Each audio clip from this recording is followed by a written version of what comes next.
Well, off to a great start here from Enschede.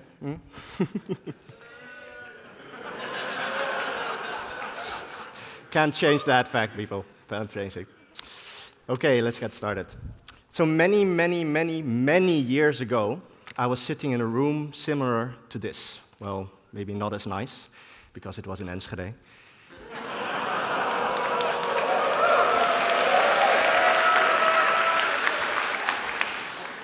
It was my first day at university, and there was this old man standing in front of us. But he wasn't talking like I am now talking to you. He was just standing there and looking around, looking a bit angrily, like it's his 17th generation of students coming along, and he didn't really feel like doing it yet another time. And he was just looking at us, and we in the audience were getting a little bit anxious looking at each other because, well, it had felt like quite a considerable amount of time he was staring at us. And then he started talking, and he said, "I want you all to look left and to look right." You know the trick, right? One of you will fail this class. A third of everyone here will not make it, so make sure it isn't you. So today I want to do something similar to all of you, only this time I want to see you all doing it. So can you look left, other left? Very good. Can you look right? But this time, disorienting, right? I should have done like this. Okay. But this time I want you all to realize that each and every one of you will get a job.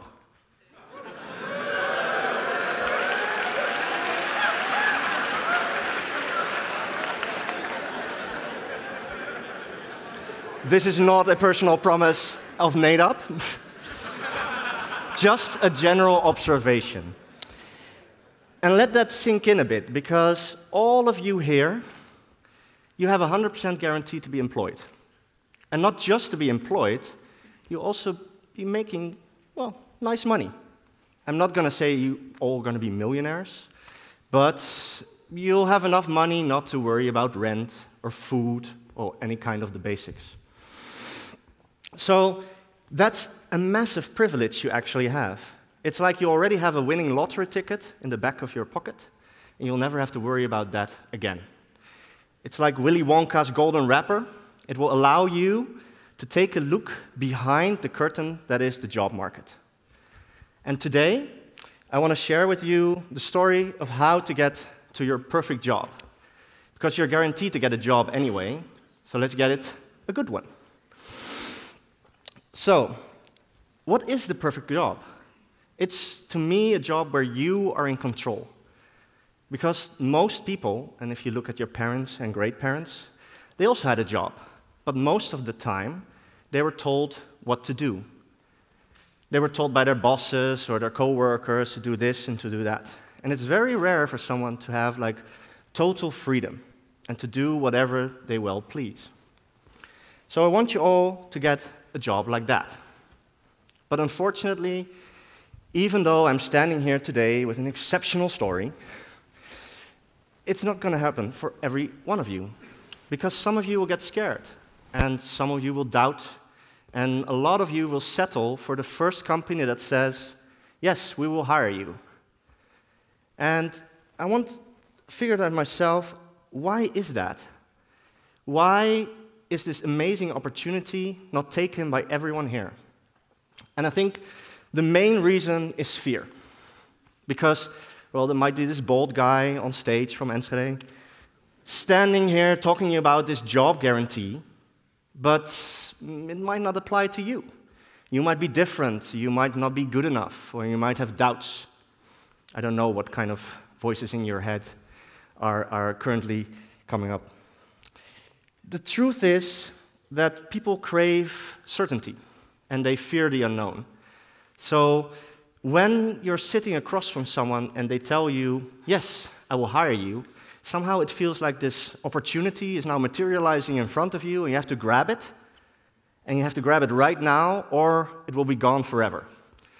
There's this little voice in your head that's saying, like, oh, don't rock the boat, do not make waves, keep your head down, because maybe they'll take it back and they'll realize I'm secretly a fraud, because I don't know anything yet. Personally, I see this a lot. I do about 1 or 2 tech interviews a week, mostly with recent graduates. And one of the things I see is that 99% of the people sitting across from me, the same people that are sitting in this room now, they don't know that they are actually the scarce goods. That in the sector, the IT sector, it's no longer the jobs that are scarce, it's you that are scarce. You are all in demand. And of course, it is true that if you look at the job advertisements, most companies are looking for seniors. And that's true, but the reality is there's not enough seniors in the sector to satisfy the need. And if you at least look at the Dutch sector, there's plenty of roles for juniors too. So, have you ever figured out why these recruiters keep on calling and calling and calling and calling? And if they're not calling you yet, then be happy. Because as soon as they find out you exist, they will start calling, and they will never stop. It's because when they deliver you to our doorstep, they've made 10,000 euros. So that's just for getting you somewhere, like from LinkedIn, doing nothing, and getting you to us. So that's how much of a demand there is for people, for young professionals. In these interviews I'm having, usually I am in the driver's seat. So I'm asking the questions about their previous experience, about what they want to do, what they like to do, what they've done before. And even though I try to push and prod a little, like, what do you want, and why are you here? It's very rare for an interview candidate to actually ask me something. And inevitably, if they do, it's something mundane, like, do you have a restaurant? Or what time do you usually start? Very important for students. And it surprises me, because you're about to make a decision to spend more than 50% of the time you're awake at this place. Maybe not physically, but at least mentally. And hardly anyone asks, what am I going to do? What is this job actually about? What kind of company are you? And that always surprised me. Now, I'm not saying you should turn the tables completely around and start demanding things because you are God's gift to the tech industry. But it is an interview, and it should come from both ways. It's okay to tell someone what you need and what you want from the job. But that brings us to the next interesting question. Oh, wait, that's not right. This one. That brings us to the next interesting question. What do you actually want? That's not an easy question to answer. People spend their entire lives trying to figure out what they actually want, both professionally and personally. So it's not very surprising that many of the people that I sit across from in an interview don't have a very clear answer to that question just yet. It is one of the hardest questions, and when I'm sitting across from people in an interview, same as you all, those people are usually nervous because they don't know really what to expect, because it's usually the first time they've actually done something like this. It's the first interview, and they don't know what they're supposed to do and how they're supposed to act, so they leave that question of, okay, what can I do? They try to leave it in the hands of the other person. And that was actually the previous slide. So yeah, if you don't run your own life, someone else will. Because if you don't tell the interviewer what you want and what you need, then they're going to fill in those gaps themselves, and you might not be happy with the end result. Now, this question of what you actually want from life, that's difficult, because it's not a binary question. There's no real right or wrong answer. It's really fuzzy, and it will take some time. And if you look at your life up until this point, most people haven't made that many conscious, life-changing decisions yet. Because most of the decisions in your life have been almost going with the flow, instinct, opportunity, luck, advice of parents or others. So my goal for today here is to wake you all up, to get you to realize that the next decision you're about to make should be your own decision and shouldn't be something just based on luck and opportunity. Because each and every one of you in this room has dreams, things they're good at, things they're not so good at, things you want to achieve in your life. And if you think about these things ahead of time and find them out and use them during your job interview, that will help a great deal. Because you don't want to be a slave to a company that actually hires you. Let me repeat that. Do not be a slave to the company that actually hires you. Because that perfect job where you are in control has nothing to do with slavery or being told what to do. It's about doing what you want to do. A real perfect job is a symbiosis. So you get what you need, and that's more than salary. And they get what they need, and that's more than the stuff that you type or that comes out of your mind. It should be a win-win. Now, when I was preparing for this talk, I had to write a little description for on the website, and I said something about us moving into the next paradigm of work. And that was like months before I actually had to hold the talk. So this word, this paradigm shift, which we've seen, probably most of you will know from the technical definition, is, in my opinion, one of the purest forms of disruption. It is when everything changes in society or in technology. And we've had several, and the ones I'm interested in is the one about our working life. We all started off, well, not all of us, but humanity. They started off as hunters-gatherers, and then they moved into slavery, like working for a company. Then we moved into more of a factory kind of setup, where you were on the construction belt doing stuff. And now in the information age. But in a sense, it sometimes still feels a bit like a factory.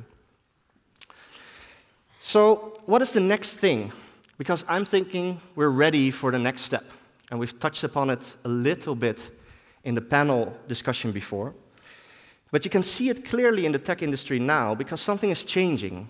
Now that jobs are no longer the scarce goods, but people are, companies are realizing that money isn't really the thing that drives most people anymore. Yes, it drives them in the beginning, but eventually more important things seem to pop up. If you want to get top talent in the current economy, money is not the way to go. Money is something that everyone is offering, so you have to do more than that. So what are people looking at? What are people looking at if it's more than that? Well, you see people who are choosing to work remotely, who are traveling the world and doing their job from a beach in Bali, or somewhere in Thailand, somewhere nice, not Enschede.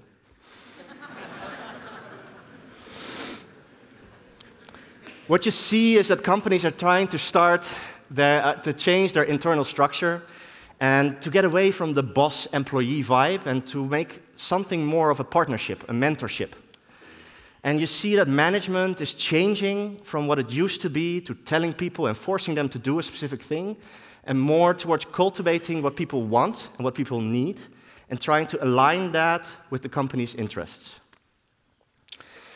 Because if you join a company that shares your values and that shares your why, then work doesn't feel like work anymore. And that's actually very nice. Because you don't have to do a single days of work in your life, and you still get paid, and you're happy. So that's good. Think about it. Have you ever worked on a side project or something personal, and at a certain point, you were just working and working and working, but it didn't feel like work? Everything just sped on by. It was almost automatic. It's usually called the zone, or the flow, or some other kind of buzzword term, depending on the sector that you're writing or are listening about. This kind of idea of being in this perfect spot of motivation and inspiration of productivity, that is the thing that we're striving for. And I think that has something to do with the next phase of the paradigm we're going to. It's about trying to capture the energy of that specific thing, of people doing what they love and being hyper-productive and still loving it. And smart companies are realizing that just the old stick and carrot approach, like throwing money and rules at people, isn't working anymore. So they need something new. And you actually see this happening across the board already. And not just in IT. everywhere, companies are changing their structure from a traditional boss who's telling you what to do, and more towards something like, okay, here you have this responsibility, figure it out on your own.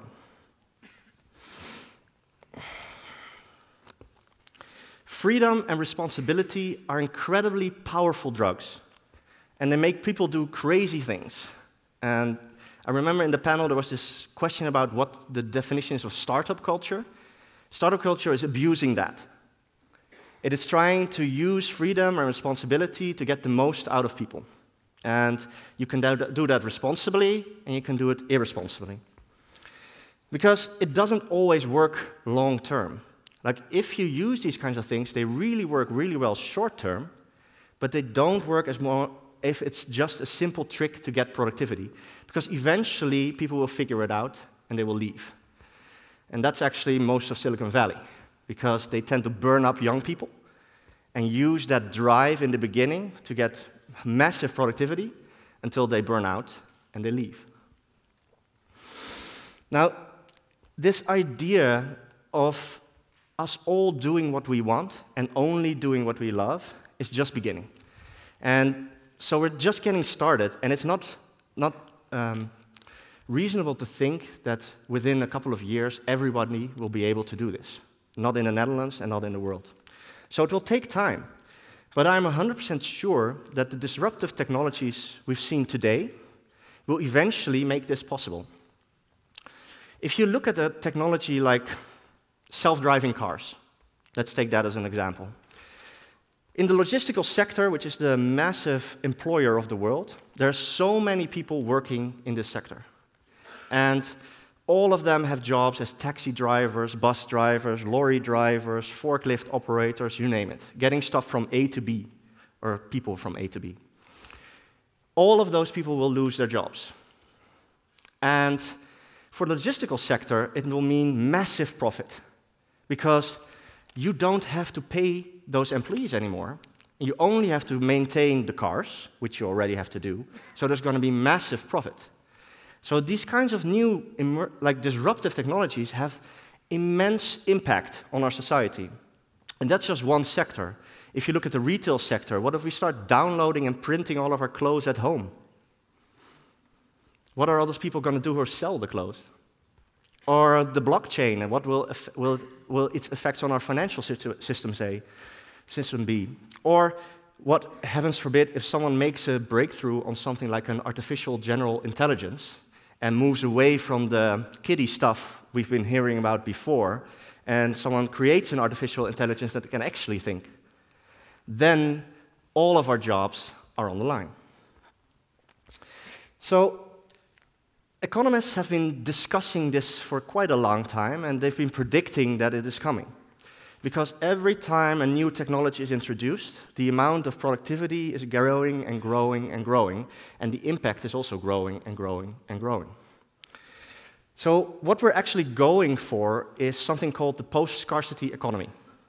So I don't know how many people are familiar with the term, but essentially it means people don't need to work anymore. Because all of our needs will be met almost automatically by the technological gains. Now, this is far future, and the transition itself will be massively painful.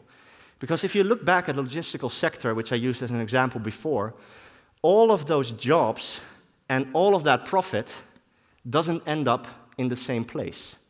Because the profit will be taken by the companies that have the benefit, and the people that lose their jobs will simply lose their jobs. And we don't have structures to share these benefits yet.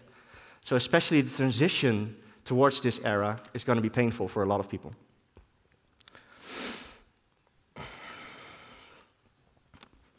Yes. So the interesting thing is that even though it's so far into the future, it does provide us an interesting glimpse into the future. Because if you start to realize that if you don't have to work for money anymore, and you don't have to work for any kind of other reason anymore, would you still work? Because one of the people on the panel said it would be a full-time holiday forever.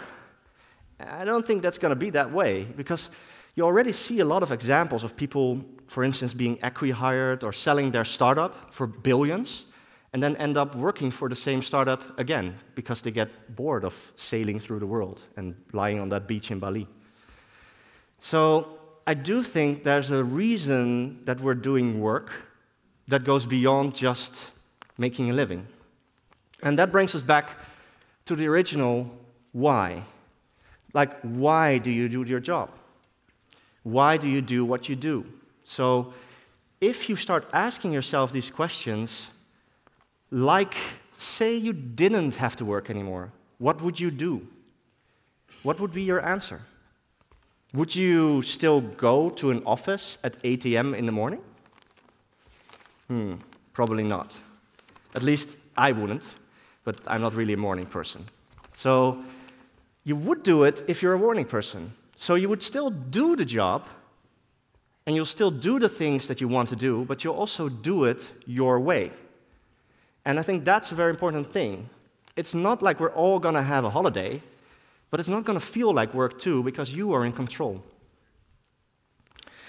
Would you still work on technology? Would you start researching new technology or building upon others?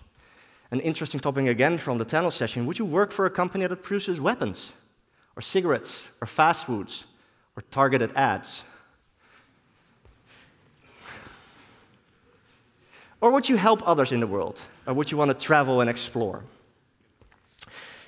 These questions are very personal, and you need to find out what makes you tick, and which of these things are important to you, because the question will be different or the answers will be different for anyone. And the closer you are to your why, the closer you are to get to your zone. So the closer you are to tasks that gives you energy, more energy that actually it takes. So at the end of the day, you'll be happy. And if you have a clearer picture of your why, you'll sit in an interview across from me, and you'll ask questions about me, about my company, and see if that matches with your expectations of what you want to do. How much freedom am I going to get here? What technology are you using? What are you using that technology for? Do you allow us to go remotely? Or who's actually in my team? What kind of people are working here? And are they happy? These questions not only give you information as these people answer them, they also give them information about the type of person you are. And that might not always go well, because some companies don't really want these kinds of employees. And that's fine, because there's plenty of companies around. There's plenty of guarantees that you'll get a job anyway, so just leave. And be happy that you found out during the interview, and not 6 months into a career, that you now have trouble, do I want a 6-month career step on my resume, and what will they say if they call me, and stuff like that. So just try to get as much information as you can. And this actually skips the junior phase of your career. Because what happens is, if you've worked for a company for a couple of years, then you know what you like and what you don't like, because you've experienced it.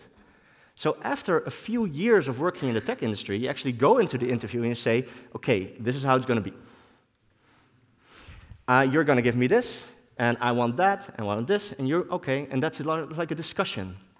And that is actually a very nice way to start your new role, where the expectations on both ends are met. So, once again, let me reiterate, at the start of my presentation, I said, you all will get a role. So shop around. Don't just do one interview.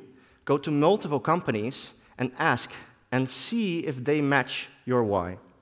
And don't get distracted by the small stuff, because they love to distract you with the small stuff. And I'm not saying that salary or a company car or free food is not important. It's just not as important as a company that is willing to let you grow. Free M&Ms and a few hundred smeckles at the end of the world, at the end of the month, won't compensate for the fact that they won't want to invest in you. It's all got to do with something that in literature is often called the tyranny of the quantifiable. And it means that stuff that you can measure usually feels more important than stuff that you can't. So salary feels more important than freedom, and working hours feels more important than joy, although those are closely linked. So don't fall into that trap, and try and get a complete picture during your interview, because it's as much for you as it is for them. Now, you might be thinking, okay, that's nice, but I want to work for a company in the top 10, like Facebook, or Google, or Apple, or whichever kind of fruit. And there, stuff works a little bit differently, because they get thousands of applications each day. So you have to stand out. And the first thing you'll do to stand out is to be in touch with your why. Because you won't be applying to these companies because they're Google, or Apple, or Airbnb, or whatever. You'll be applying because you have chosen to apply to them because they match your why.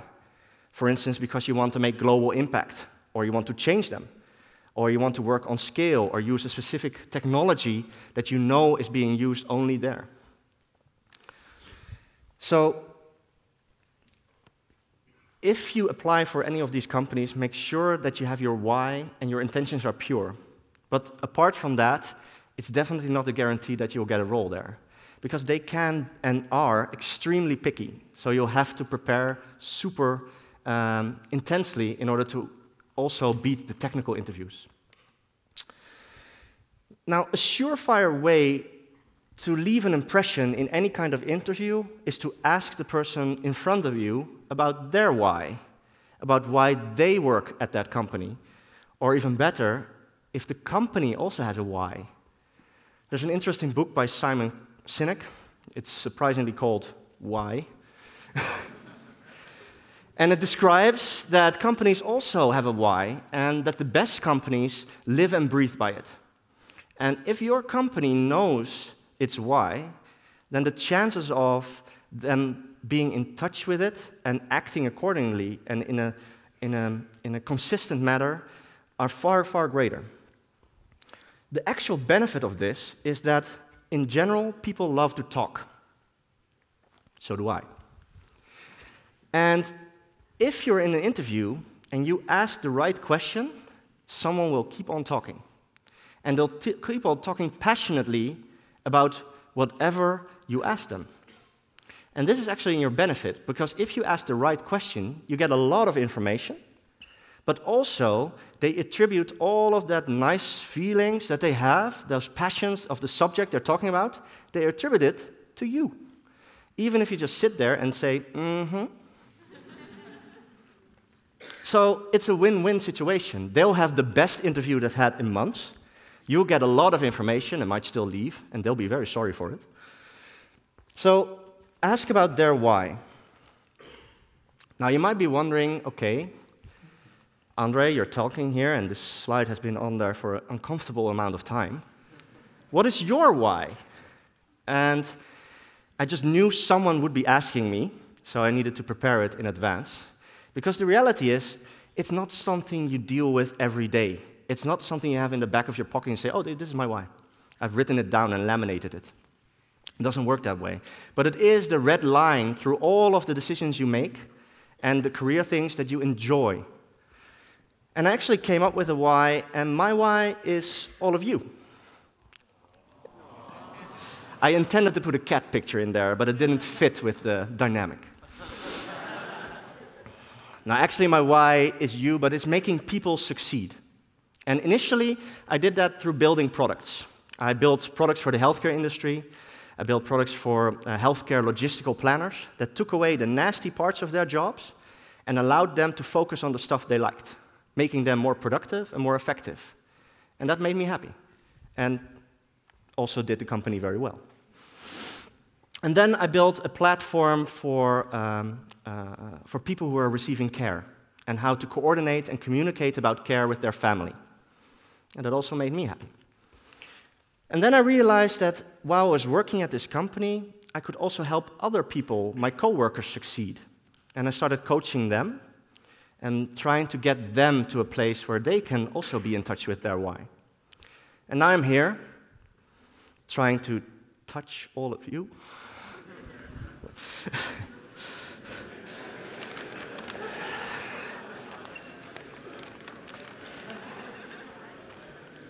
I needed some time to... So I've been working for this company for 12 years, and I've never been told what to do. Not for once. And it doesn't mean that I have always known what to do, which is very awkward sometimes when you're sitting behind the desk and looking at your screen, and you don't know what to do. But I think it's a very important sign that you want to find a company that will stick with you, and that will invest in you, and it will allow you to go the entire journey, even if it's not completely clear.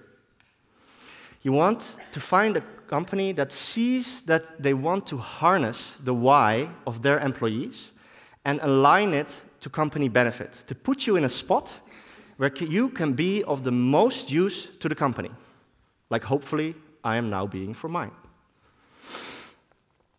So, does that mean that you'll be in the zone all the time? That you'll be happy all the time? No. Unfortunately not, or fortunately, depends on how you see it. Life is complex, and we're all human beings, so you'll have ups and you'll have downs. You'll hate your job and you'll love your job. And the only important thing is that your company will stick with you through good and through bad. So how can you figure out if your company will do that? Well, for instance, ask them about their retention policy. How many people leave, and why do they leave? And do they ever come back?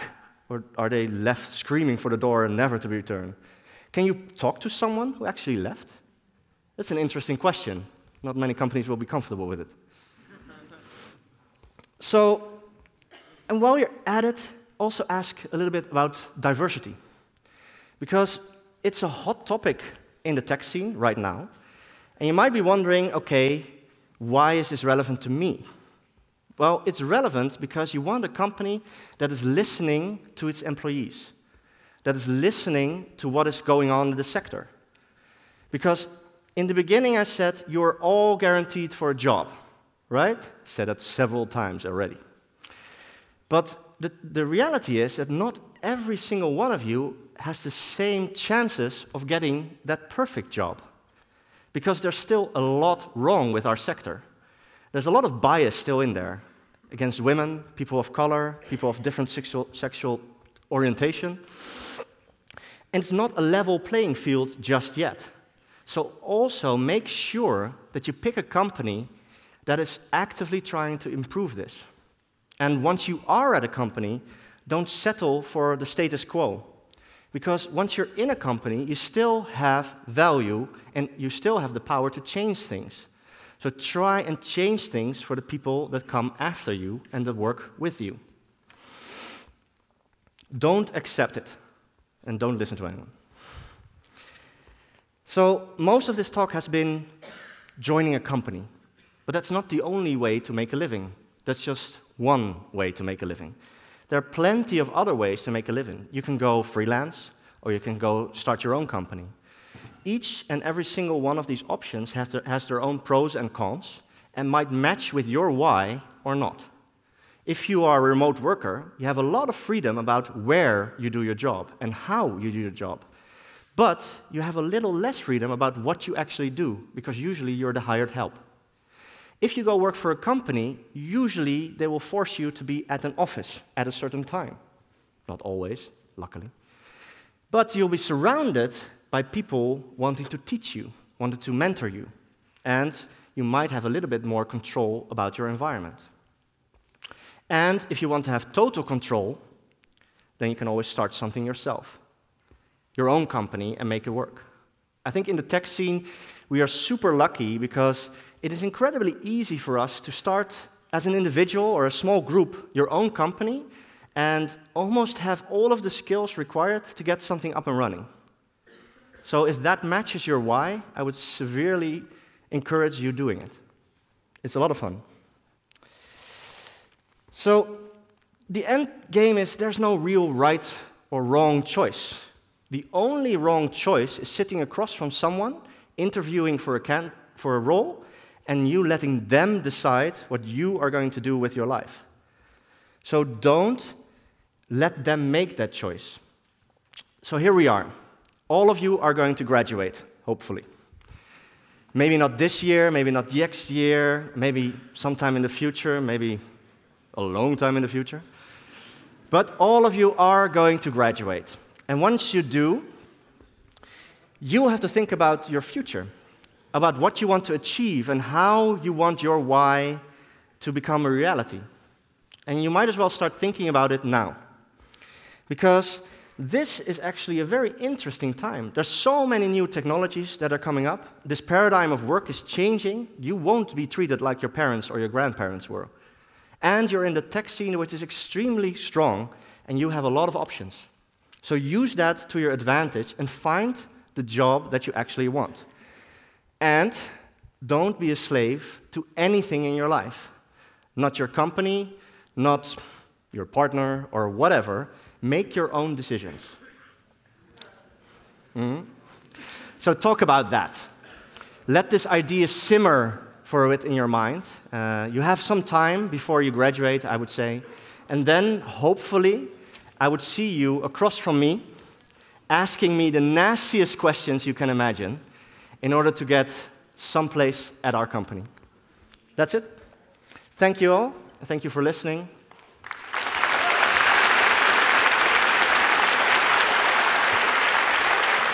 Thank you, André.